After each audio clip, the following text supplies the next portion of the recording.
after the French Revolution, of course, when all the toffs had their heads lopped off, Yeah. there were a lot of out-of-work chefs.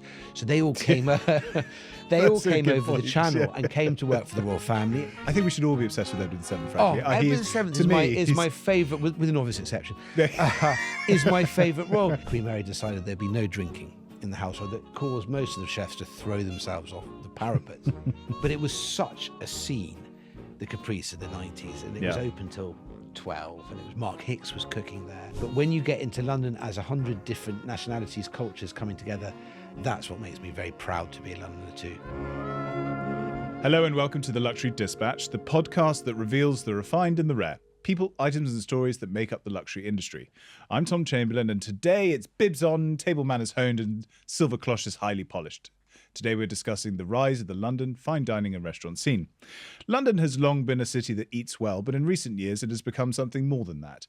It is a global crossroads of flavour, technique and tradition, where the old guard of grand restaurants sit comfortably alongside bold newcomers, and where some of the most exciting food in the world is being cooked within a few square miles of each other.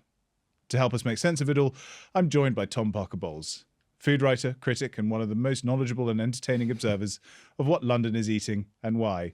Tom, welcome, and good luck for living up to the pressure of that introduction. Well, thank you very much for coming on, and I've brought my dog Maud along. Oh, welcome Maud too. And I'm probably first dog on the Luxury Dispatch. Is it? Well, what an honor. And I'm probably the worst dressed person you've had on this podcast so far. So I apologise to all your very, very pure and aesthetic viewers and listeners. I like the tweed.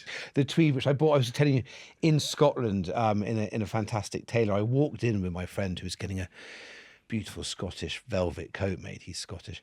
And they sort of, in that wonderful way tailors do, incredibly polite, but I was wearing a sort of a linen version of this, what they call a work jacket, I think it is, because they fit everything in. They looked me up and down and sort of said, "Oh, would Sir be interested in this?" And I think they were so appalled, that I didn't want to buy a suit. So anyway, they're doing these, and it's sort of half smart, but I think I can still make anything look shabby. No, well, you're very welcome either way. And I like, you're right, tailors, they make suggestions. They do, tailors, and you are wise to follow them often, I think. Always, I try to, anyway. They know. So food. The London restaurant scene for me is a fascinating thing because people would describe it as sort of very cosmopolitan, lots of sort of international influences and stuff.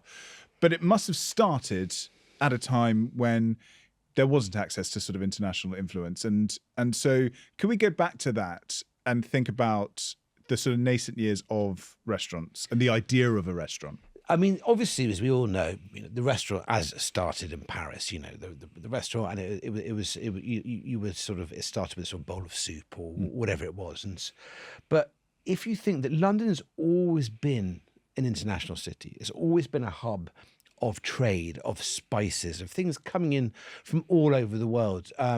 You look back, for example, for a dish like fish and chips, which those sort of bull-headed nationalists, sort of shouting and screaming about England for the English, that sort of rubbish.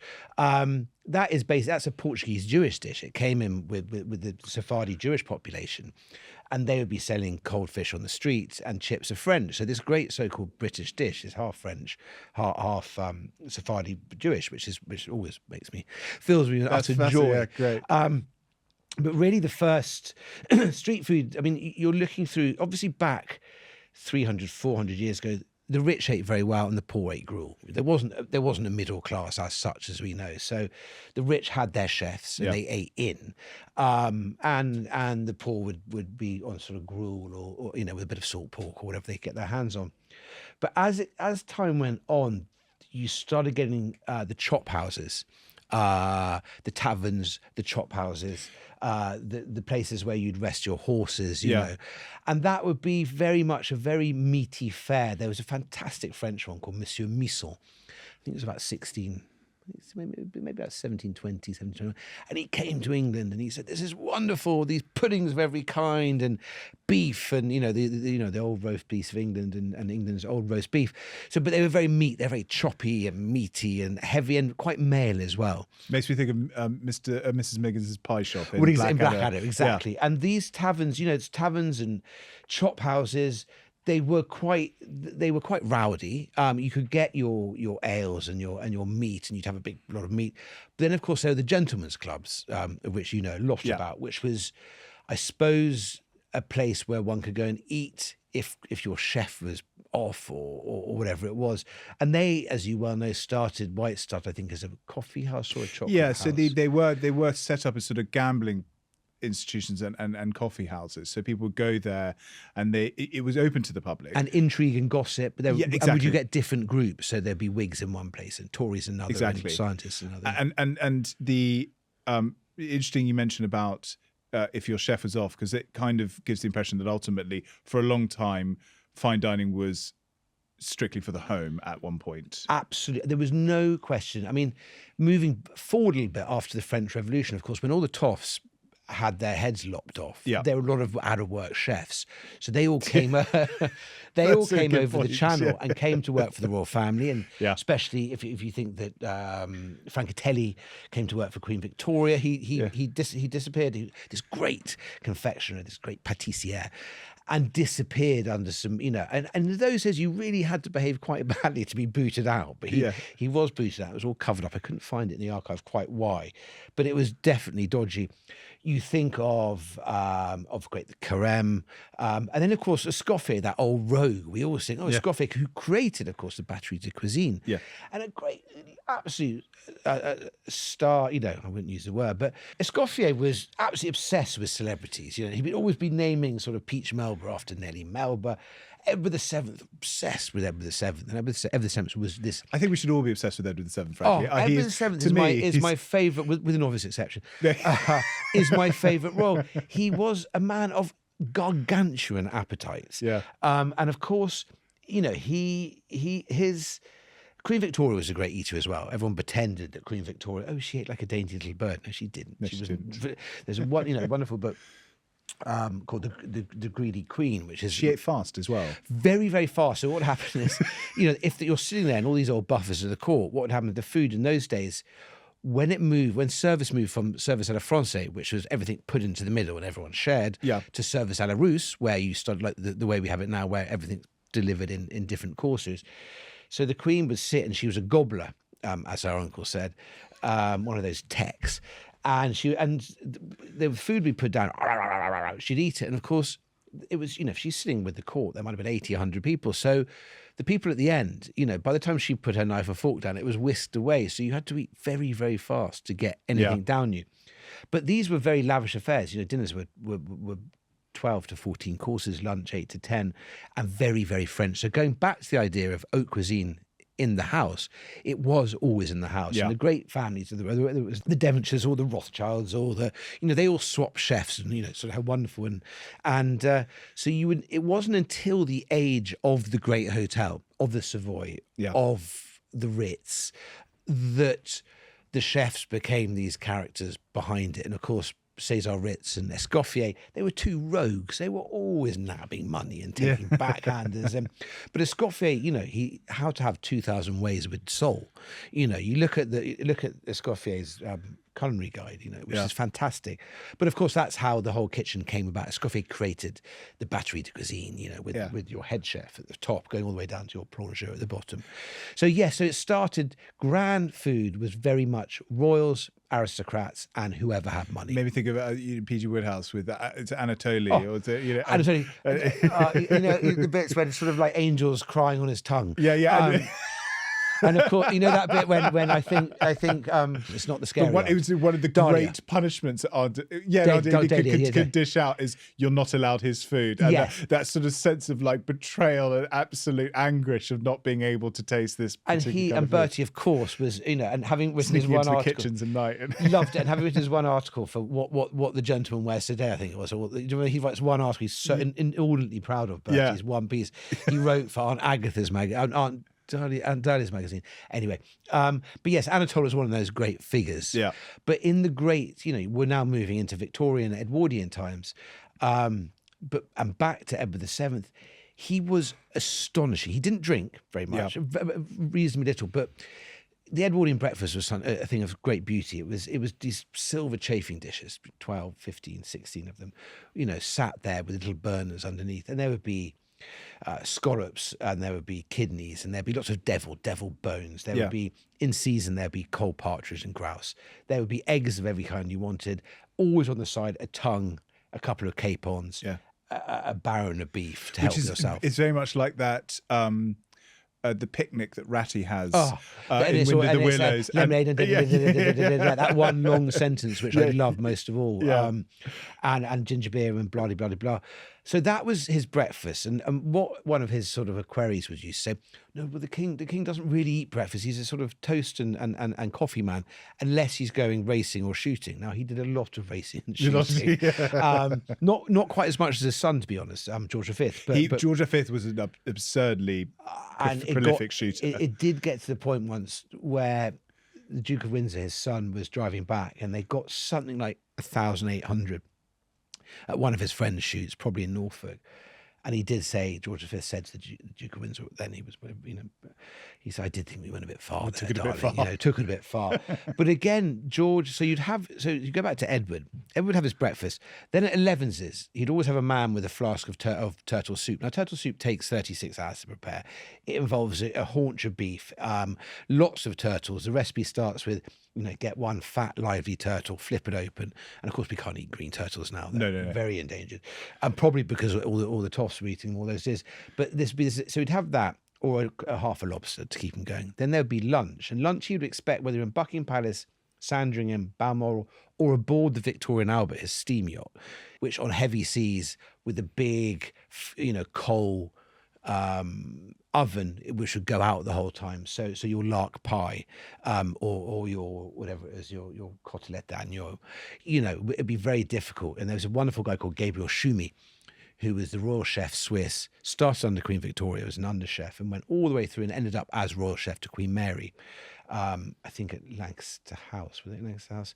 Anyway, he obviously, was the way of authorised memoirs of members of the household, very oily. No one could do any wrong. But Queen Mary is a great gourmand.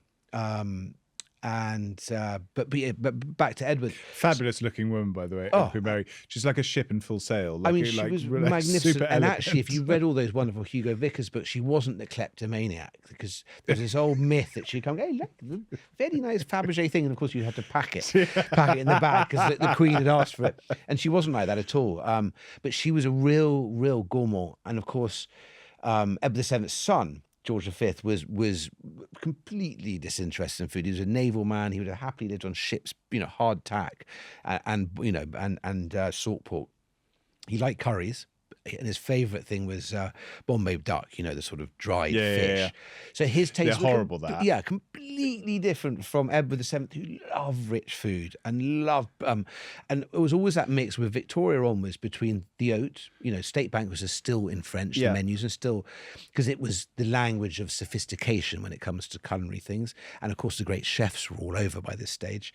And the hearty, they liked the roast beef and the curries and the pies. Of course, shooting lunches were very British and very hearty. Pastries and pastries. suet. And so, of course, tea is the one thing that still to this day, everything stops at 5 for tea wherever you are. And this wasn't just a cup of tea. It's, sandwiches, 2 cutting cakes, scones, potted shrimps, maybe, sort of eggs Benedict. It was a full feast. So you have breakfast, lunch, tea, dinner, and dinner was everything. His favourite dish, Edward VII, was snipe. Those tiny, absolute bugger to bone. If you think it's bad doing a chicken, try. So you have what happened? You get the snipe. It'd be deboned. Then a bit of caviar. Not caviar, but a foie gras would be put on top. It would be wrapped in cool fat, the stomach lining fat, grilled, taken out, covered in a truffle and Madeira sauce, and he would eat, 20 of them because they were one bite things. Or partridge, it was all about how beautiful the food looked in those days. So one of the great dishes that Edward VII liked and was served at his coronation, obviously it was postponed his coronation because he was very ill. So all this caviar had to be given to all the poorhouses, which would have been quite interesting. But all the jellies were kept. And there was a quail dish where you debone the quail, take the head off, and then put it back together again, stuff it with foie gras, put the head back on, but there'd be egg white eyes and truffle for the blacks for the eyes. And then they would be poached and then roasted, sort of finished. And then they'd be served on a huge granita of pineapple. And of course, pineapple was, in those days, a way of saying, I'm very rich. Super exotic, Because of pinery, you had to heat the whole way through the year.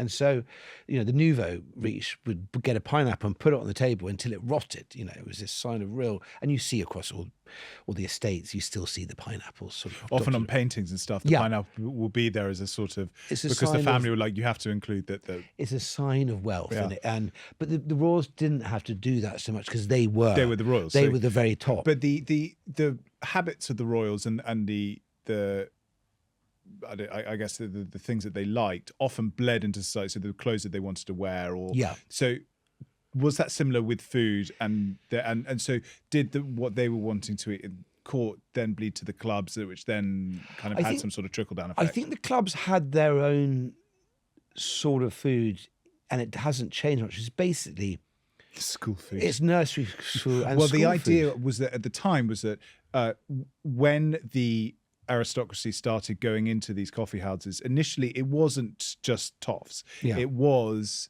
everybody could go in, but it got taken over because the toffs were able to gamble more and were able to, and then they kind of made it for themselves.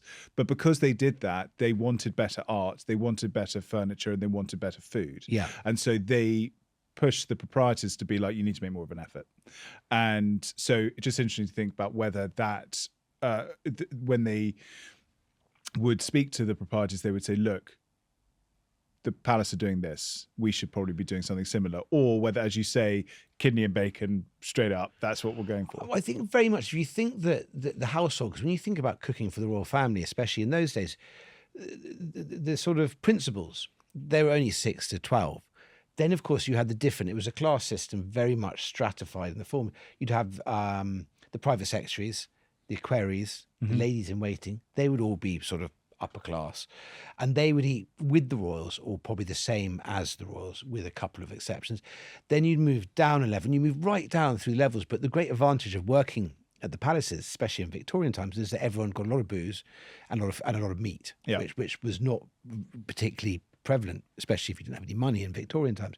I mean, people used to dread Victoria and Edward VII coming to stay for the weekend because it would bankrupt They'd go them. broke, They would have to have, and they would all outdo each other. And some of these impoverished toffs couldn't afford it. And so, please don't. We had Alice Loxton on to talk about stately homes, and that was part of the conversation. It's genius, isn't it? They had to make the houses amazing in case royals came, but once the royals did come, they had to sort of basically sell up because it was so expensive. It was a 3-day stay with Edward with his entourage, and they did travel in some style, but he was great friends going back to restaurants. Of course, Edward VII would go to Paris a lot. He had a lot of, let's say, admirers over there. He loved Paris. And he loved Maxim's, I think, and he loved, was Maxim's? It must have been going, I think, Maxim's then. Must have been. And of course, he loved Escoffier. Escoffier is always naming dishes after him, or Queen Alexandra, his wife. There was a great cherry dish. It was Lavish, Alexandra, or whatever it was. But so he loved this food, and of course, what he ate would become very, it'd be breathlessly recorded in the newspapers and the social diaries of the time. And, so he could make things, I would have thought, because if you think in those days, monarchy, it wasn't far removed from deity. Victoria was, the last of the great empresses, but Edward VII still, he was a mixture of, he was just everything. He was a celebrity. He was a royal. He was a rock star. Diplomat. And he was a fantastic. This Great. is what I found. There's a brilliant Sarah Bradford biography of him that completely changed my view. Because everyone thought he was a dilettante shagger. But then he wasn't around for long as well. People just assume it was a sort of. He held Europe together. Yeah. He held, especially all the Kaiser and I think, but he was, but in terms of eating, but then of course you get to George V, then you have World War I. And of course, Queen Mary decided there'd be no drinking in the household. That caused most of the chefs to throw themselves off the parapets. And you only had to have one course for breakfast, I think, or maybe 2 at a push. And it was meat only twice a week. And George V was used to disappear into his study at night, after dinner, after this rather bland, grim dinner, because the royal family had to lead from the front, because you forget there was rationing in World War I too. Yeah.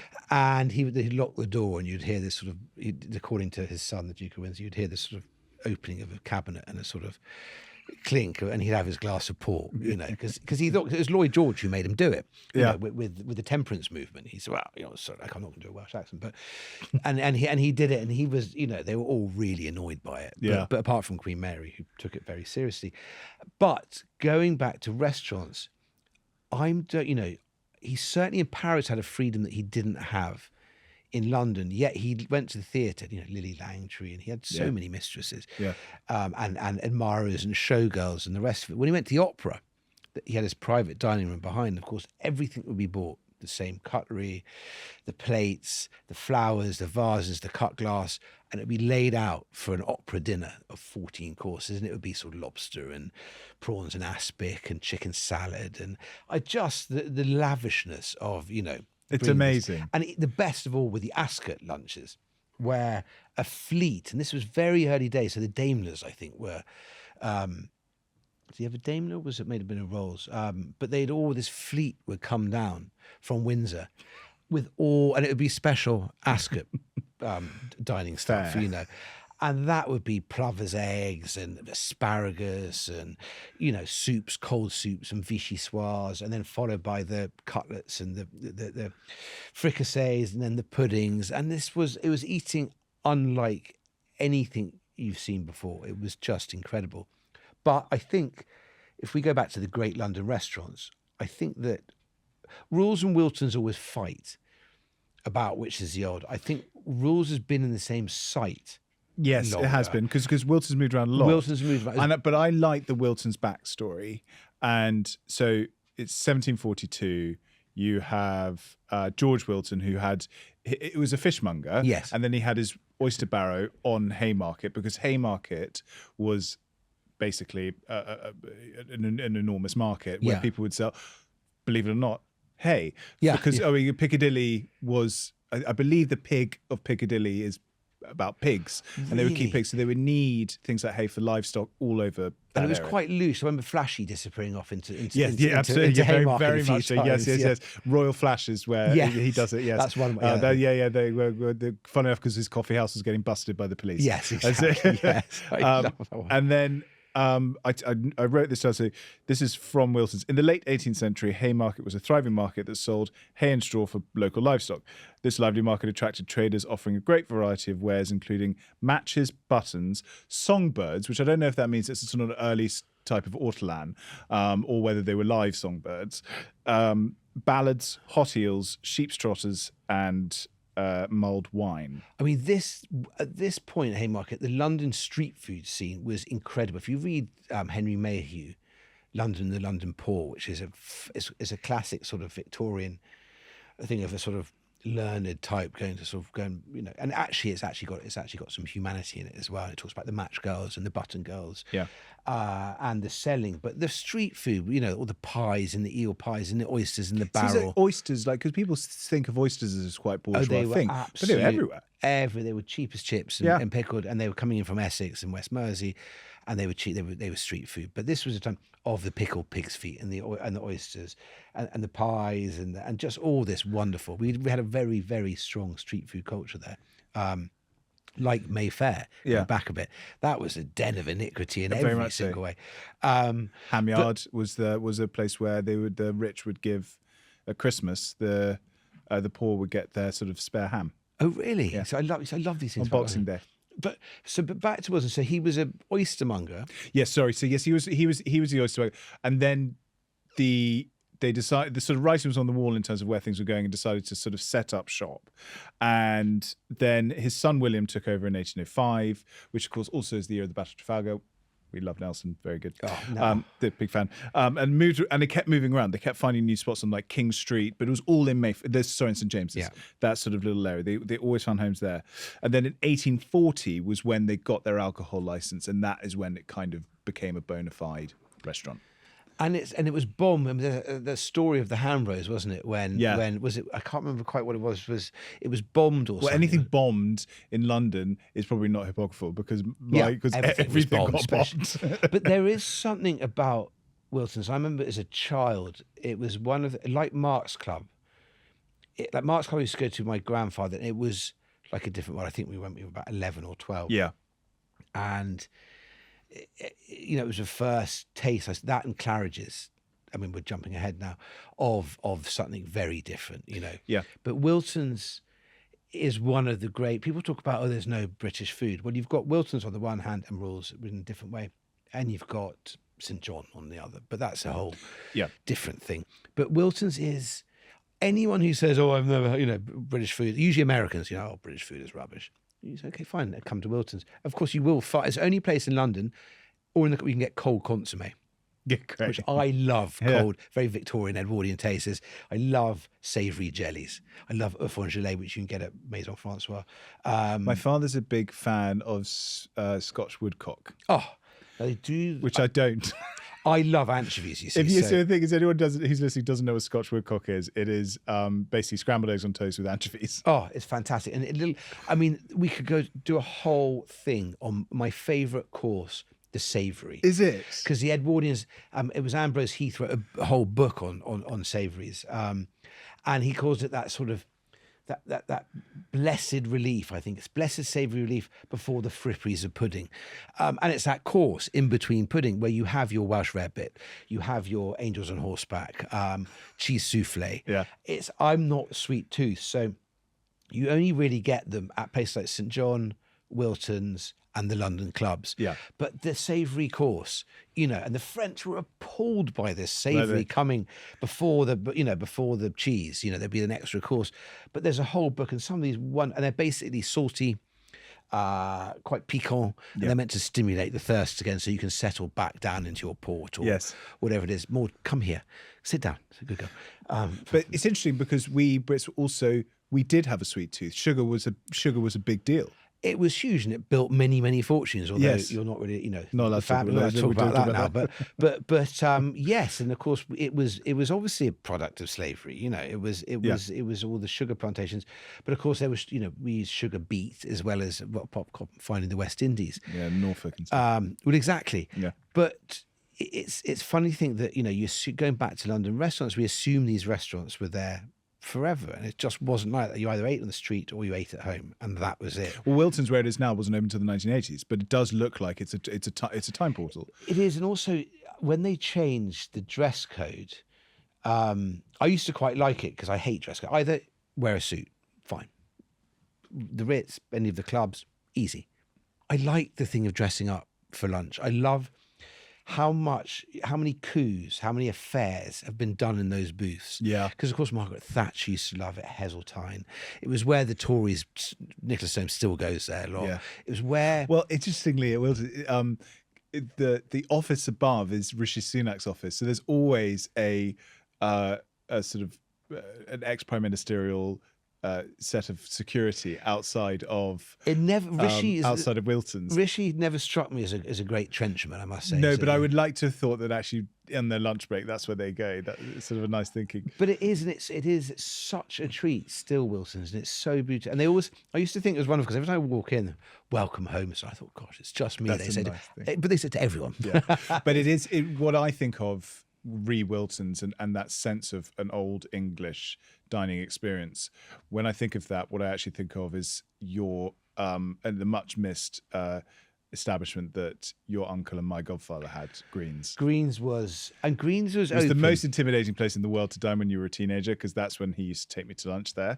But you used to sit in a booth, those booths His across the back. booth, Yeah, at the back. Because my uncle had that one just by the stairs. Yeah. And he'd sit there. And what your godfather had one 2 down sort of thing, or was he next door? My godfather is your uncle. Oh, was he? Oh, God Almighty! Sorry, I thought there was another one. No. So how Uncle Simon? He's I absolutely, and he's the first to admit he doesn't really like food that much. He likes so good, and he'd always have a glass of sunset that doesn't move much. But he would sit and he'd be watching over the whole restaurant. He's like Jeremy King and Gavin Rankin, the old school proprietor. Le patron mange ici. Exactly. And Scots, not Scots. I'm exceptionally excited about Simpsons. Yes, me too. Actually, really excited. No, okay, so Simpsons is actually really great. Well, there we go. That in terms of the restaurants. So what was Simpsons? Was it a sort of an idea of a kind of mass dining experience, or was it meant to be a kind of another sort of club? I think Simpsons slightly democratized everything in that it was much bigger. Yeah. It wasn't a club. And it came about, I mean, Simpsons was like, I can't remember, I should know from my PR, that's going I think it's the 1880s. Okay. That's what I got in my head. So if you think that coincided with the same time as Mr. Pooter, Diary of a Nobody, George and Whedon Grossmith's brilliant, endlessly hysterical satire of the new middle class and how they mind. And I think Mr. Pooter would have really, would have been a doubt, and he would have gone to Simpsons. I don't often make jokes. Oh yes, My favourite bit when he goes to the Lord Mayor's dinner, and he's really annoyed that there's a sort of one of his sort of neighbours who's I think a costermonger or something. He's furious. He's listed higher, and they keep spelling his name wrong in the local paper, Mr. Snoot to Mr. Loot, whatever it is, and he keeps writing these furious letters in. But that would have been, I think, you think back to those days, and it would have been expensive, but this is the rise of the middle class, so it would have been an opportunity for people who wouldn't have gone into the clubs, who wouldn't have gone perhaps to Wiltons, or might have gone to Wiltons. So do you think that people wanted to be in a sort of a nice environment, a sort of plush, sort of upscale environment? It's like going to these places is a treat. Absolutely, and all those people in their bowler hats coming from the city, and you think of those city institutions that started feeding people sweetings. That's been around for a while. These were there it was mainly men they were feeding, and Simpsons originally didn't allow women in the main dining room. Really? Okay. There was a ladies' room upstairs, and so it was incredibly male, incredibly middle-aged. It was lots of claret, because the British have always loved claret. We've always had that unique relationship with Bordeaux, especially when it was, they were our only friends at one point, and, through various marriages and stuff. Yeah. And we didn't pay taxes, for example, on Bordeaux and all the rest of it. Actually, port was another one. But Simpsons was, I think it was a slightly aspirational, I'd say, the thing that you might find. I think they would have all been at the Ritz, the real toffs, or their clubs. But I think Simpsons was like many great London restaurants. It took everyone in, as long as you were a man, had some money, and you tipped your carver and all the rest of it. And I'm very excited. And Uncle Simon at Green's, what he wanted to do was create a club that wasn't a club, although it did sort of turn into a club. But there'd always be Ronnie Corbett, Margaret Thatcher, the Queen Mother, and Simon was always dressed in an Hermes tie and a well-cut suit, and you'd go for lunch with him, and he would have his goujons. But there was haddock Parker bowls, named after my grandfather. Yeah. Oysters. I just loved going in to have a dozen natives and a sausage and mash. Sausage and mash. That was always the thing that I had, because it was the only thing I was sort of confident enough to eat. But it was a club within a club, and still to this day, I'm reading these fantastic thrillers at the moment. But I can't remember, it's about Mossad, and it's a guy called Gabriel Allon, and he's a sort of picture restorer. Daniel Silver's the writer, and a brilliant thriller. And anyway, the art restorer, who's also in the pay of Mossad, has an art, because it's the middle of the art world, has an office opposite Green's, and they spend endless long lunches in Green's. And I kept meaning to say to Simon about this sort of, and this is sort of, these are hardcore Mossad agents, but also picture restorers and very elegant. But yes, but that's very much in the tradition of a gentleman's club, wasn't it? Yes, Green's? It was. Yes. And actually, to be honest, I love Maison Francois that's taken its place. It has a scene all of its own, Maison Francois. When you get a lot of the old people from Green's going back there, you always see. The art world, sort of luminaries of the art world, how they're sort of, David Snowdens and Henry Wyndham's and, Ivor Bracker's, that sort of gang, because it's next to Sotheby's and Christie's and stuff, But back to Wiltons, Wiltons was and still is quite expensive.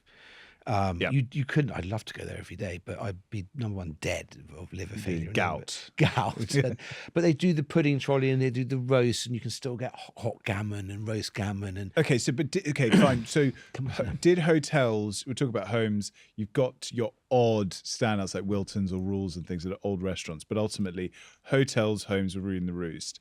At what point did people decide, I'm going to dispense of the sort of clubby, probably sort of royal feel of restaurants, and create an enterprise that is fully democratic, and doesn't have to live up to a specific English, sort of old English standard? Well, I think the first thing with hotels, and you think of Claridge's, the Savoy, of course, I think Savoy was the first to have running with ensuite bathrooms. I think everyone had an ensuite bathroom, which is a huge, huge thing. But the whole point of that was that women, you could have lunch with whoever, your mother, your grandmother, your aunt, your mistress. That made it. And also French was seen as, this It was very elegant, and you had all these great chefs cooking at the Ritz and at all these places, and you know, Claridge's. Oh, stop it now! Sit down. You're being particularly annoying. Sit down. I'm afraid to say terriers have absolutely no. Sit down. Good girl. Naughty girl. Anyway, but it was the democratization, but it wasn't really that democratic. You still had quite a lot of money to go there. What you'd find, pubs were very much a place, you know, to eat for the so-called normal person. The problem with London always was that you had the Lions Corner houses, of course. Yeah, of course. Which were very, great. very important. Yeah.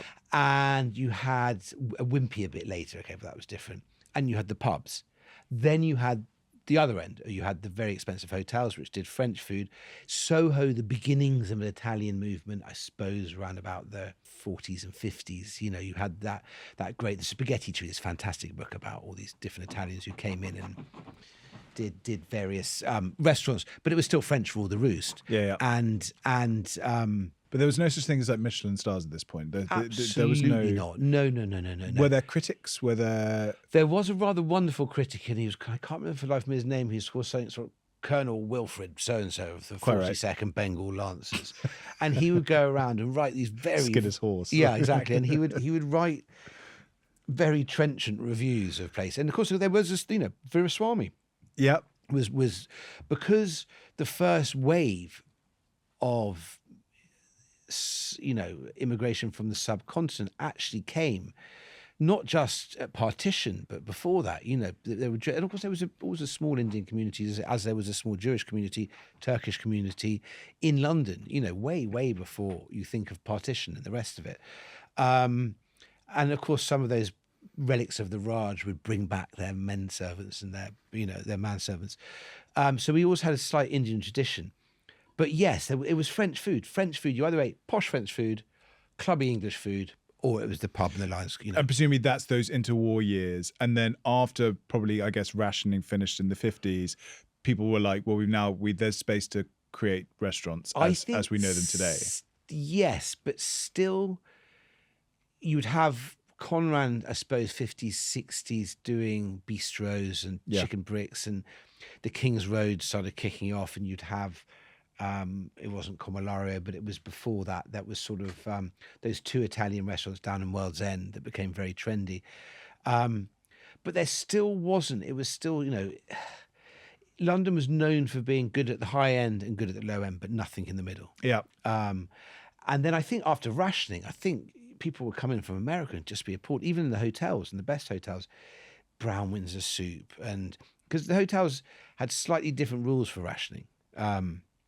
You could go in there and eat slightly better, but still it was a fairly glum, grim place to eat. I speak to my parents about it, of, you know, my father, you know, London in the 50s, you know, even the club food, you weren't expected. We had this hangover from the Victorians that to enjoy food, to see sensuality in food, to see pleasure in something as base as food was seen as not right. Now, the Victorians, of course, were great hypocrites. You know, behind closed doors, God knows what went on.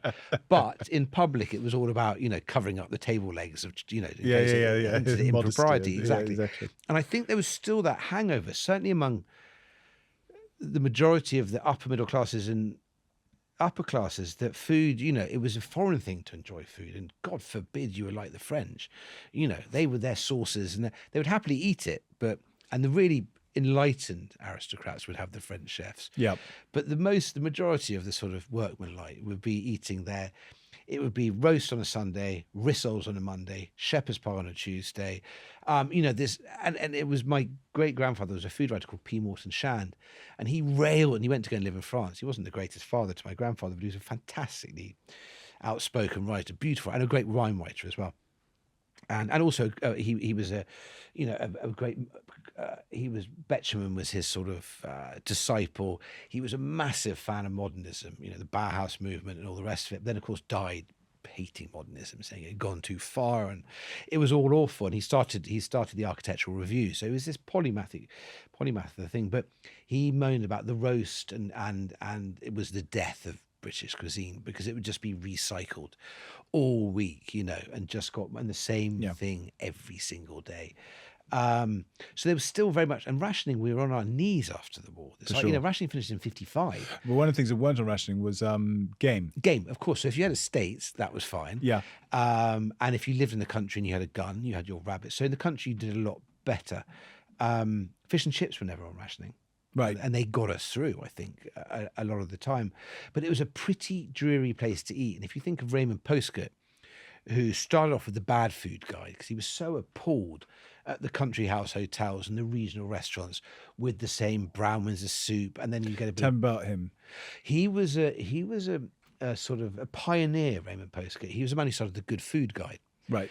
and he would go around the country studiously with his notebook, jotting down places. And it was this revolution at the end of the 50s, beginning of the 60s. It was Joyce Molyneux at the Carved Angel. It was George Perry Smith at Hole in the Wall in Bath. It was Francis Coulson at Sharrow Bay in Cumbria. These were people who'd been to France, who'd read Elizabeth David, who thought this is not on in the 50s and the beginning of the 60s. We should not be eating like this. And they began a process of which you can see to this day the likes of Simon Hopkinson, Alistair Little, Roly Lee, Nico, the Roux brothers. Again, it was all French. Yes, of course, because Le Gavroche was one of the big, very important, and recently closed, wasn't it? Recently closed. I think Michel Junior has just said it wasn't viable, which is very sad. And the food was, Albert did the Gavroche, Michel had the Waterside. And this was before Marco, before Gordon.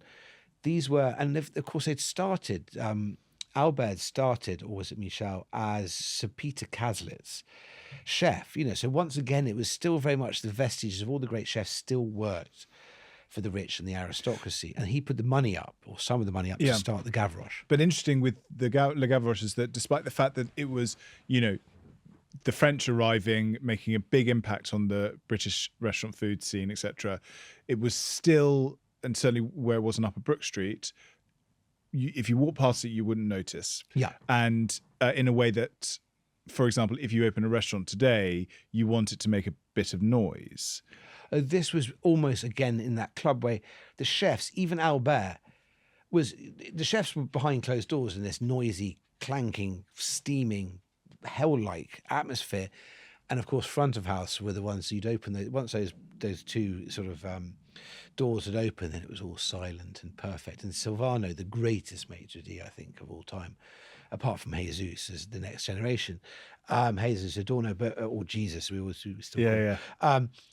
From Le Caprice. From Le Caprice, and just one of the greats. But Silvano was one of the great maitre d's. In the days you could smoke in restaurants, if someone picked up a cigarette and the waiter wasn't over to light it within a second, if the glass was anything less than full, and it'd all be smooth, but he'd be stamping on the foot of the waiter saying, "Now we know, do we go and fill these up?" Yes, well, but here they were a fantastic team. And you think of, I suppose, there were all these things like the White Elephant, and then you had the clubs, of course, didn't you? The sort of 20s, 30s, 40s clubs. But it still was not a restaurant town, London, at all. Yeah. It wasn't particularly democratic. It wasn't a place where it was good food for all. Then, even the 70s, despite, the swinging 60s and Carnaby Street, I think the quality of food wasn't brilliant. Well, Britain was pretty poor in the 70s. Absolutely, yeah. And 3-day working weeks. And they had the strikes. And which, oddly enough, at the same time, Mark Burley opening up places like Harry's Bar and stuff like that. That was, again, the sort of... I've heard a great story about the Queen Mum going to Harry's Bar at one point, but she was around the back. And then when she was coming out, everyone saw her and everyone just sort of stopped and stood up as she was leaving, which I thought was rather marvellous. Mark Burley's a figure, because we're now moving into the Mark Burley era, if you talk about the 70s. With Annabelle's had far better food than they should have had. My father used to say that it was... there's obviously that famous chocolate mousse. Yeah. But the food, he was such a perfectionist, right down, watching whether it was the quality of the butter. He was a proper, I always forget, there's 4 different stages, gourmet, gourmand, but he was the top. He would disappear off, to obviously the great restaurants of the world, like, especially on the Amalfi Coast, my 2 favourite restaurants on earth are Lo Scoglio and Adolfo. Now, they are by no standard silver service or but you'll have the likes of Mark Burley would have been going there. Maria Grazzi was his favourite, actually, Yeah. a bit further down the coast. But he transformed clubs, but only for the people who could become members of his club. Annabelle's was still quite exclusive. Yeah. And you still had to wear, obviously, ties and the rest of it. But Mark's club, going back to the first time, they did a dish there, which was a boiled egg, and they'd hollow it out. So they'd hollow out a boiled egg, scramble the egg, beautifully, lots of butter, put it back in. So it'd be half scrambled eggs, half caviar. And we weren't allowed to obviously have that because, when we were 12, 13, 14, because even by the standards of, caviar was relatively cheap, it was extortion. Of course, you didn't see the prices if you were the guest. Yes. But for us, with the staff and it was just the most amazing place. And Harry's Bar was the same. And these were, because he was such a perfectionist, but the food was just incredible. Now, if you travel with any regularity, and I suspect quite a few of you listening do, you'll know the slightly irritating ritual that happens every time you land somewhere new. The plane touches down, you switch your phone off airplane mode, and within about 5 seconds, your mobile provider politely informs you that using your mobile phone will now cost roughly the GDP of a small island nation. This is where Saily comes in. Saily is an eSIM app that gives you instant internet access when you arrive in a new country without having to hunt down a local SIM card or rely on whatever questionable Wi-Fi happens to be floating around at the airport. You simply install it before you travel, choose a data plan for your destination, as I did when recently flying to Los Angeles, and when you land, you're online immediately. It also comes with built-in security features like web protection and ad blocking, so you're browsing on a safer connection rather than relying on the occasionally dubious public networks you find in airports or hotels. In short, it's a rather elegant way to stay connected while traveling without the roaming fees. Download Saily in the App Store or by scanning the QR code on screen. Use code DISPATCH at checkout to get 15% off your first purchase. The details are in the podcast episode description box. Was there an issue there with anyone who wanted to open up a restaurant at that time? They were now competing, because before they were competing against, liver and bacon. Yeah. Where, so, if a well-to-do man or an aristo or whatever was in London, in central London, Mayfair St James's, a banker even, wanted to go to eat somewhere, they could choose a club, or they could, if they wanted to do something nicer, they could choose a restaurant by this point. And the restaurants were like, well, we're competing against liver and bacon. We don't have a problem with that. Along comes Mark, and suddenly the ante is put up because there was that sort of... Well, the Italian, obviously we've had Italians since, starting in Soho and moving out from Soho to Chelsea. There's always been Italian, but the Italians, like the Indians, the Chinese, like all the great nations, culinary nations, are very good at adapting the food. So if you think of curry houses, for example, they're about as Indian as I am. The Madras is named after. It's just another thing. The Indians are actually mainly Bangladeshi cooks, funnily enough, who started the curry house, would adapt to our taste. So they call, vindaloo is a Goan dish, where pork, vindaloo, wine and garlic. And it's quite spicy, it's got a lot of vinegar in it, and it's got a lot, but vindaloo, it's a completely different thing. It's made for our tastes, the korma, the blah, the blah. These are curries created for the English palate and just as wonderful for it. I love a curry as much as I love regional Indian food, but very different things. But I think with, Mark Burley, it is going to start, when you go to Harry's Bar and eat, the best, whatever it is, truffle risotto or the carpaccio, sitting in a room which is utterly beautiful with waiters all in white and drinking your Bellini. And I think that is going to, start filtering through. And when I was young in the 80s, my grandmother, those were the days, my grandmother used to have a permanent suite in Claridge's because it was so much easier, darling, to do anything. I think my great-grandmother had one as well. So it's very much a family hotel. And we used to go into the dining room to go and have dinner with my grandmother, who was the most wonderful person, very laid back. But we'd have to sort of dress up, and there'd still be a string quartet, and we'd have our spaghetti bolognese underneath the cloche. Yeah. And it was all, and the Coca-Cola would always come in those big heavy glasses. And but we all grew up in restaurants like La Fontana, Mimo di Ischia. Mimo di Ischia was Ischia, my grandparents used to go on holiday, take my aunt and uncle and mother there in the 50s and 60s. And it was this wonderful island next to Capri. And I haven't been back for years, but Mimo came from there, once tried to get into my mother and aunt's room in the middle of the night. And my grandfather sort of bopped him with his umbrella. Only my grandfather bring an umbrella to the south of Italy. But we all grew up going to Ischia for 2 weeks. So we had English food on the one hand and southern Italian food. We knew very, very well. We thought that was Italian food because it was the tomatoes and the fish and And so Mimo de Ischia was this incredible restaurant. I think he opened it about 72. And he had pictures over the wall of him and Stallone or him and, sort of Tom Jones. And Mimo's still alive. This fantastic character. He's retired back to Ischia now. Big, bushy chest and a big medallion. And then these silk shirts, black silk shirts, open to the nave. And all the movie stars and Liza Minnelli, and they'd all come in. He'd have huge bowls of, pasta, amazing ribs, funnily enough. And Roger Moore was there every night. Michael Caine was there the whole time. That whole bunch of what they call the German Street Orphans, the Dougie Hayward, Michael Caine, Terence Stamp, they were all East End boys, weren't Often they? at Tramp. Johnny Gold. They were all there. So it was that was a real sceney place. And you think of La Familia, you think of... La Familia's still around, isn't it? La Familia's still around. I still love La Familia. It's the great. one in Beecham Place with Mara, San Lorenzo. Yeah. So the Italians were very much a scene as well. Of the 70s and 80s, it was all... everyone. Were the Italians ever... Did they ever do sort of... I mean, for want of a better phrase, luxury restaurants? Were they at the top end, or were they always that kind of cozy enclave for people who wanted to just go have something really delicious? They were English Italian on the whole, because you wouldn't... Harry's Bar was probably the very best, but there would always be avocado and prawns on the menu, And La Fontana, there was a huge area, Eby Street, around Pimlico, and La Fontana was amazing.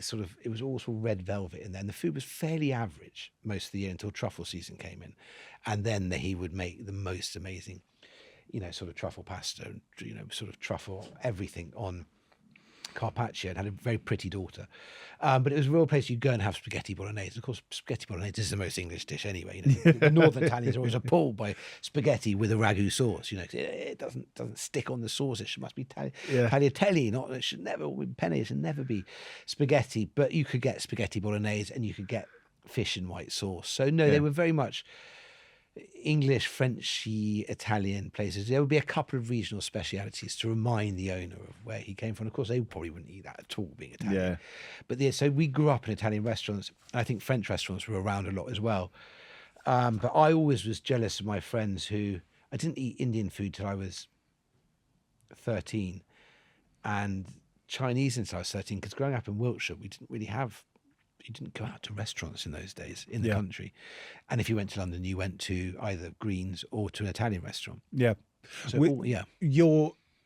lot of the restaurants we've spoken about, there's that sense of indulgence, vast quantities of food, like comfort. But today, what's very popular, the way restaurants are being set up, is things like tasting menus and stuff like that. Small plates. Yes, small plates. How do you feel about all that?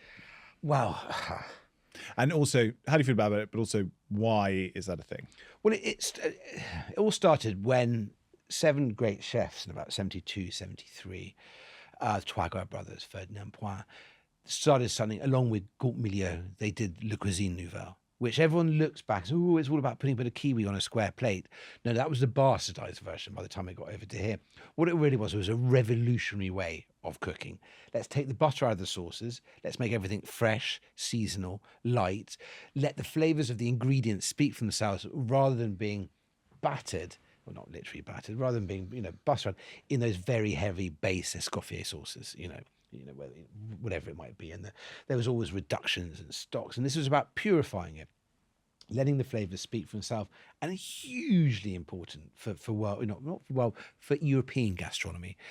So out of that, those legends came, and of course the Roux brothers came over, and they were still doing but they were influenced by Nouveau Cuisine.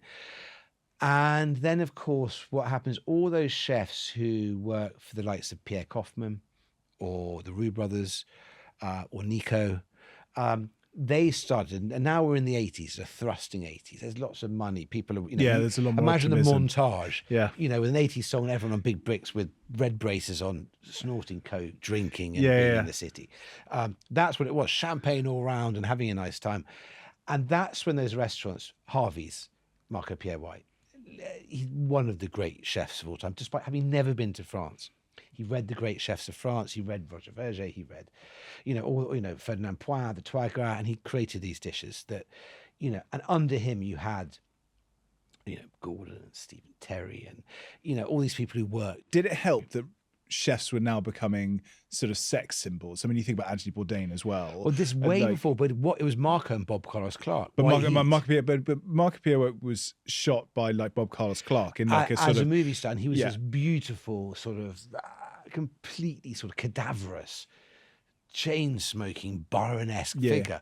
And this is when the chef came from the dark depths of the kitchen, and the chef became and no longer that sort of big mustachioed sort of thing was gone, big fella, and now it was this sort of rock and roll. Almost a bit like Jeff Buckley, kind of long hair and just sort of Suddenly, cooking was cool. Everyone wanted to be a chef.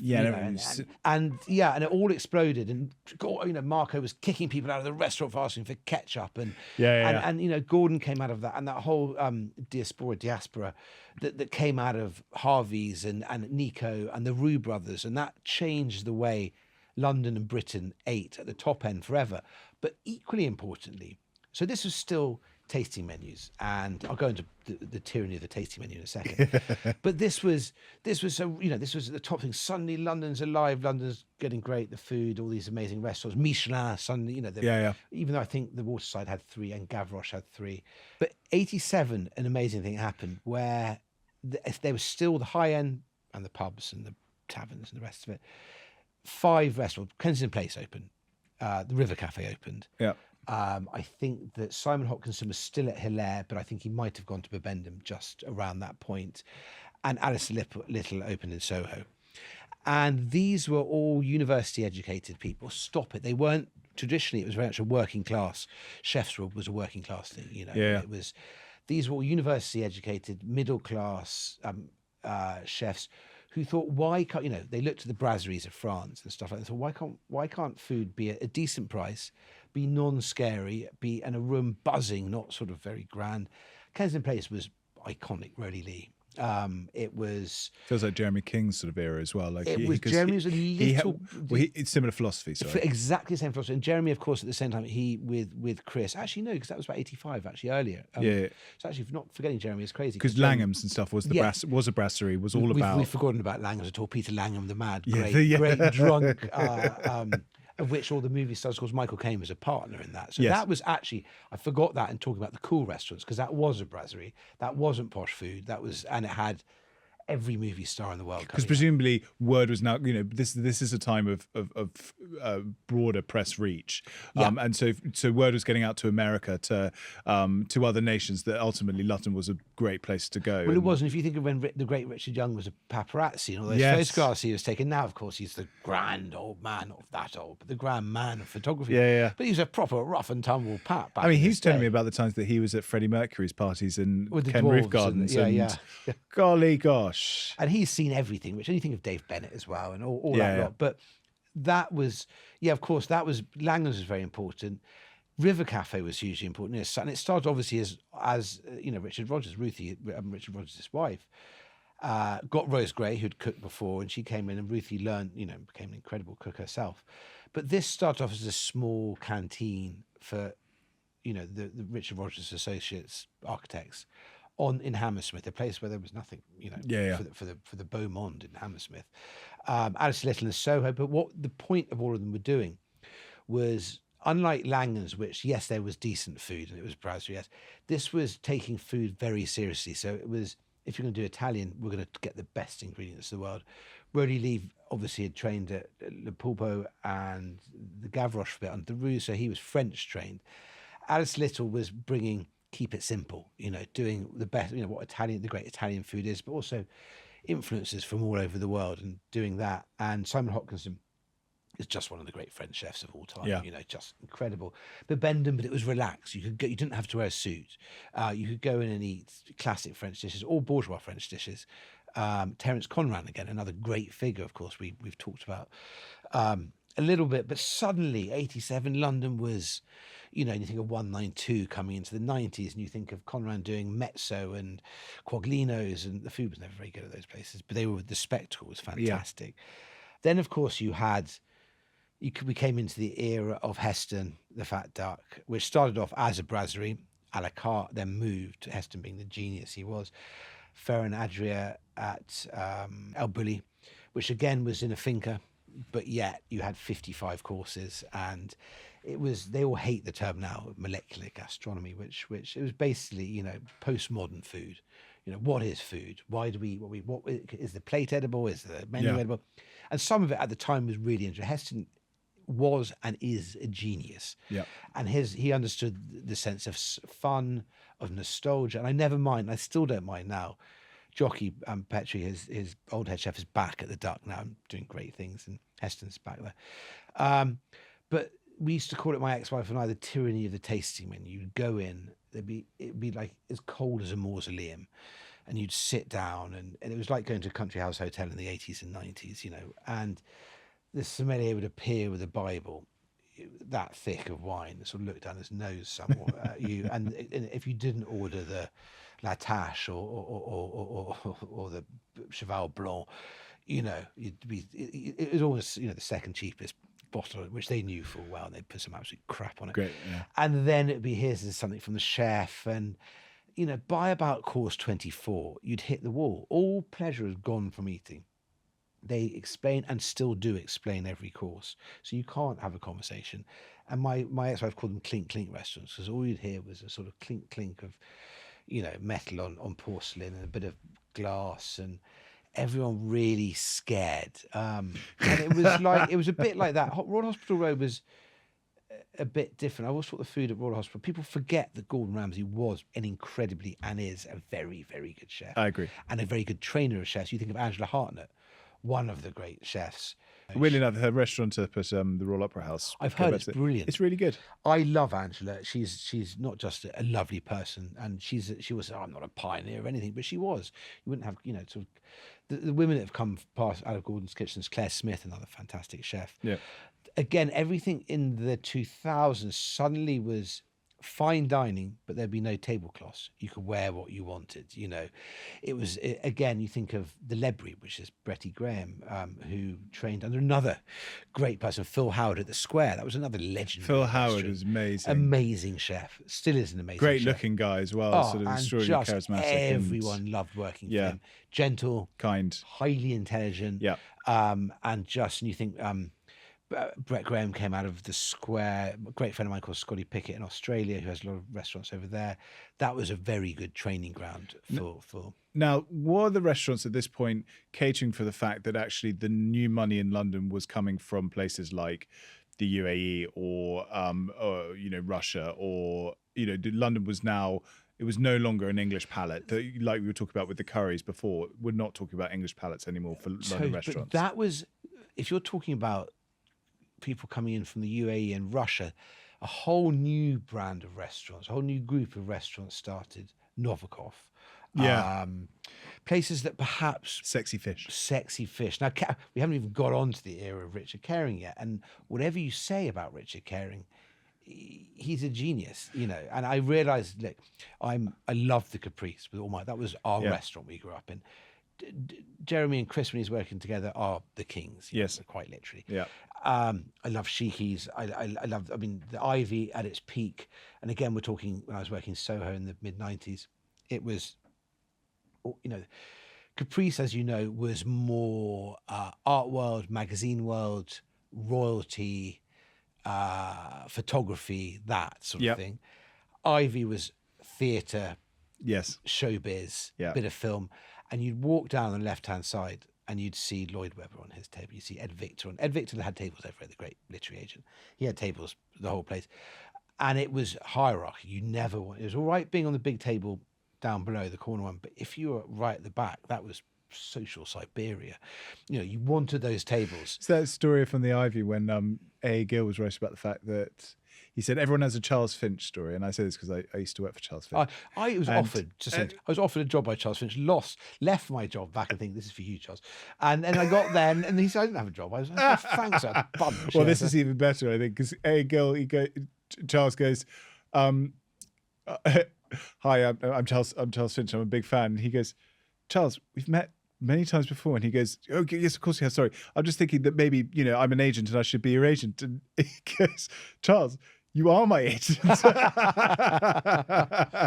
Again, Adrian, one of the greats, but it was, again, at the Caprice, you wanted the corner table between the two windows of which Princess Diana, Jeffrey Archer, it was nice, David Lindley, Nicholas Coleridge, Geordie Gregg, they would all have that one. Yeah. And you didn't want to be towards the back unless you were having a fling and wanted to be discreet, but it was a great double bluff. Why would you go to the Caprice if you're having an affair? Well, because you'd say, well, I wouldn't go to the Caprice. I think that'd be idiotic. Everyone's there who you know. But it was such a scene, the Caprice in the 90s, and it was open till 12, and it was Mark Hicks was cooking there. And same with Sheiky's. It had a complete, that was after hours theatre crowd, Maggie Smith and sort of Robert Stevens and coming in. So these were places which were about the atmosphere and the service as much as the food. And they were incredible. Caring was, Scott's, when it was open, it was Jeremy King, Mark Hicks. Now on Mount Street. Yeah. And it was another, with Hicksy doing the food, very, very beautiful fish. And my friend Matt Hobbs was running the front of house, and Jeremy was doing, and it was a great restaurant. At that point, Richard Herring bought Caprice Holdings. And actually, Sexy Fish and Bacchanalia, these are, and other places like Amazonica, they're not catering for us. I think they're catering for the Novikov. They're catering for a Novikov crowd, and so be it. Without it sort of there's being that dodgy. crowd. If you want caviar and everything, king crab legs, lavish, expensive, so be it. It's a good market to be it's appealing to. I mean, it's a big enough reliable city. spending market. And you look at the Ivy and the Ivy grill and how he spread it across. I have, it is a thing. It is what it is. But I have nothing but respect for how he's completely transformed that mid-market. Because I loved 34. 34 is great. Yeah. Superb. It's a great steakhouse. Yes, exactly. I agree. And would be my one of choice, except for maybe Santa Maria del Sur on Queenstown Road. I don't know if you've been to that one. Is that the Argentinian one. It's absolutely amazing. I love Cup. I love Cup because I think that's fantastic, and I do like Hawksmoor. Yeah. But anyway, we've got to the 90s. Okay, so you've got this explosion of democratic restaurants. You've also got Wagamama coming in. Alan Yao, this amazing figure. Yeah. He's doing noodles. Now we didn't know much about noodles. Suddenly he's making noodles. Not scary noodles and katsu chicken and suddenly it's a place you can take the kids and it's cheap pho, and or not pho. What was the soupies, the Japanese soups and that was David ramen. Metcalf. I'm thinking of ramen. The ramen explosion came a bit later, like 2010, I think, with the tonkotsus and maybe 2010. It was always there. You could always find ramen, in sort of parts of, small Japanese restaurants, but it wasn't a big thing. But that, the 2000s, it was all blowing up and food, there was Jamie Oliver and suddenly food was cool and, Two Fat Ladies and food was massive on the tellies and cookbooks and another person we always forget about, Gary Rhodes was a really important figure in British gastronomy. I'd like to also throw in Gavin Rankin just because, only because of, and we can go on for hours about Gavin, but because of his influence, having worked with, he was like the first to work with the Soviet Union with Caviar Caspia. And then on to Burley. Then on to Burley, and then went back to the same site where Caviar Caspia was to open Bellamy's. Now, Bellamy's le patron manges ici word. Yeah. It's very, very, every day. Always on the table. Every day. And there's something about the franglais menu. And there's something about how terrified, and he won't mind me saying this, of Stefan, the wonderful chef. Yes. Not terrified. They have a healthy respect for each other. He does the same thing. He goes up to the little peephole in the door and he takes off his glasses and looks through and then he goes away Stefan again. runs the kitchen and then the patron runs everything else. And I think I've been there 100 times. I still never met him. I did a piece years ago, Stefan. I love his cooking, so I wish they would do a Fongelet again, but it was apparently only me and Rodi Lee were the only people who ever ate it. But I just love it. My parents love it because it's quiet. They don't like noisy restaurants. And my mother's a great eater out. My father's a great eater out. And it's sort of like Greens was, as you always bump into 5 people you know. And it's the only restaurant in the world that Queen Elizabeth II ate in more than once. Yeah. And she downstairs, and of course, Gavin, for my last book, I was trying to get, and Gavin's far too discreet. He's useless. Try to get anything out of him. She may not have. And he's really, and he can hold his drink as well. So you can't, have a long lunch and try and ask. He's incredibly discreet. Yeah. But also he's watching, him and Luigi are watching all the time. And it was a bit like what Jeremy King was a master of not putting wives next to mistresses, next to business rivals. You know what I mean? There was a real, and I think Jeremy King still looks at all the park is my favorite place at the moment. Yeah. Because it's got that American feel, but the children love it because they can have everything. You can take my dog in at lunch. Yeah. On a Wednesday or Thursday, you pretty much know everyone. It's very much sort of West London, but not in a sceney, wanky way, in a really wonderful way. The service is, out of this world. And you're treated exactly the same if you're Giles Corran or Adrian Gill or David Beckham as if you're someone who's just come in and saved up for 3 weeks to come. That is hugely important, really, really important. He did that very well at the Wolsey. I remember the Wolsey, 20 quid steak and chips. Well, exactly. And I've never been back to the Wolsey since he's left. It kills me because out of loyalty, you just don't do it. No, it might be fine, I'm sure. But the Wolsey was the cafe. It was, and one of my favourite things that he did at the Wolsey was the napkin. If you were wearing a navy blue suit, you would be brought a black napkin because a white napkin, if it went to a navy blue suit, would just leave lots of white lint on your suit. Isn't that so good? Have you heard at Simpsons that he's got the napkins all have a little hole in it, so you can attach it. I'm not sure how that would work. Unbutton and well, it wouldn't. Because you wouldn't unbutton. So there must have been. Where do you put your napkin on your collar? People always ask that. I follow Gavin. Gavin does it into the side. Yes, in a full. And so I. It's quite a sort of. It's quite a statement wearing that. Dave Carr, the late great Dave Carr, used to, an art dealer who was a great trencherman, and he used to just put it and spread it. Which is, of course. Yeah, I mean, if I am wearing a suit, you don't want a white shirt covered in stuff, especially if So I do. I like just tucking it in, and using your hands and getting tucked in. So I guess to round sort of things up, obviously people talk often about how difficult it is to have a restaurant these days. So how do you see the landscape? Who do you think is doing it best, and what do you think is the sort of rubric one should follow to? Well, you look at the restaurants; it's incredibly hard. Everyone still imagines hospitality. Oh, they own a restaurant; they make a fortune. They get pissed all day, wine and dine. It's a life of the restaurateur, and perhaps there was some truth that perhaps in the 70s, maybe, but government over the last 25 years have been absolutely useless. The one thing they could do is cut VAT by 10, cut it to 10%. If they got rid of VAT, that would, of course, this government have anti-pleasure. I mean, the last government were useless as well. Well, it was Rishi's fault. He put in the VAT on purchases and stuff. Rishi, but then then it's suddenly it's just shit show of everything that came before. But it's tough. But it still shows that if you are successful and a good restaurateur, you can still pack it out. And it's incredibly hard work. I'm going for lunch at Bouchon Racine. Racine is Henry Harris's place that used to be in Knightsbridge. The rates went too high. He went back to cooking at various places. You can't get a table there for 10 years, love or money.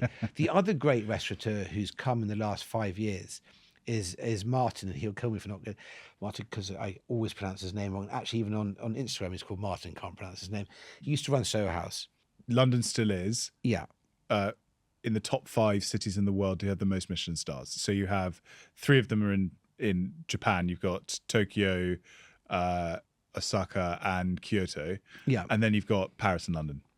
So London is still where people want to go to open up great restaurants. And Michelin are panicking slightly now and sort of doing telly programs to sort of try and keep their relevance. Because for a long time, they would never dream of giving a Japanese, fine, a Chinese restaurant a star, an Indian restaurant a star. And you're going back to places like, how I think JKS were a fantastic restaurant. They do Gymkhana, Brigadiers. The one, Trishna. Trishna. That's great. Trishna is terrific. brilliant. And Gymkhana is consistent. It's got 2 stars now, but don't let that put you off.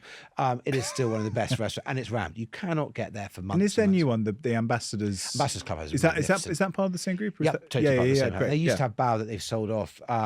They have a stake in Legado in Nieves, Barragan's restaurants. But Martin, I'm just reading this, Martin, but it's Martin Kuzmarski, who used to work at Soho House, and he's opened the Dover. And then the Dover counter. The Dover is the sexiest restaurant I've been to for years. Really? It looks like being in a cigar box. He has a sound system that's probably worth more than the building, only playing vinyl, sort of rare grooves. The lighting is beautifully done, like Jeremy King, like all great restaurants, understand lighting's as important as food, as understanding as service. And it's sexy, and the cocktails are immaculate. So when you have a martini, just like at Bellman's Bar in the Carlisle in New York, they bring it, and there's always enough for another half. They put it in a little ice bucket by the side. It's though, if you're having a martini and you're too busy gossiping, they will pour after 5 minutes. Once your freezing glass has got warm, they get another freezing glass output. It's details like that. And he's just opened the Dover counter, which is next door, much more laid back. I described it as sort of basically upmarket room service food. It's burgers, it's salads, and it's this atmosphere. Club and sandwich. It shows that, club sandwiches. It shows that there is a demand if you get it right. Bouchon Racine, again, you can't get into. But the middle market is suffering massively. You can't get away with mediocrity now. You can't get away. Eating out is expensive, so people have to realise, restaurateurs, which they do, is that the people. There are a lot of people. There's a certain part of London who don't look at bills. It doesn't, the rich are very, very rich in London. But the vast majority of people watching the pennies, and eating out is very, very expensive. So you're looking for value. Yeah. And therefore the set menu, the 25 quid set menu, wherever it may be, Racine or, that and a glass of house white, you've got to treat your punters with respect. And I think that's what all the great restaurateurs know, is that look after all of your customers. Don't just look after the famous ones who expect a freebie, or it's about looking after the people who come time after time after time. They pay the service charge, they pay the rates. This is what keeps London. London is one of the most expensive cities in the world. There's no doubt about that. I think New York's a bit more expensive, actually, weirdly, at the moment. It's more expensive than Tokyo. Paris is quite expensive, but it is extortionately expensive to get around, to buy, to do anything. You go to the West End and it's, go and buy a book and have a bit of lunch. It's 100 quid. Yeah. And you're not even having a drink. That's also, it's a hardback, by the way, rather than paperback. But yes, so I think that the great restaurateurs understand that the most important person of all, obviously, is the customer. You look after the customer, you don't take the piss, you serve good food at a decent price in a restaurant that you want to linger in. Because of course atmosphere is everything. Well, look, I've really enjoyed this. So what I suggest maybe we do part 2 at some point down the line and talk about all those other places, because ultimately everybody loves a tip. Well, they do, and all those cheap places. I mean, Thai 101 and Hammersmith, and you can go to Southall, and you can go to New Malden, and you can go to. That's when London gets. It's a completely different thing. We're talking about London as London, but when you get into London as 100 different nationalities, cultures coming together, that's what makes me very proud to be a Londoner too. Immigration, fantastic. It's what makes London this amazing eating city. And it's not all about the top end, it's about everything. It's a great place to eat.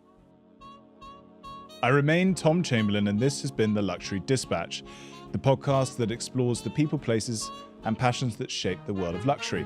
My thanks to Tom Parker-Bowles for guiding us through the extraordinary variety and energy of London's dining scene, and for reminding us that some of life's greatest pleasures are still found around the table.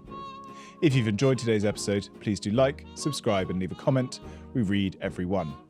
Tell us your favourite London restaurants, the dishes you keep going back to, or the worlds of luxury you would like us to explore next. Thank you for listening, and happy dressing and dining.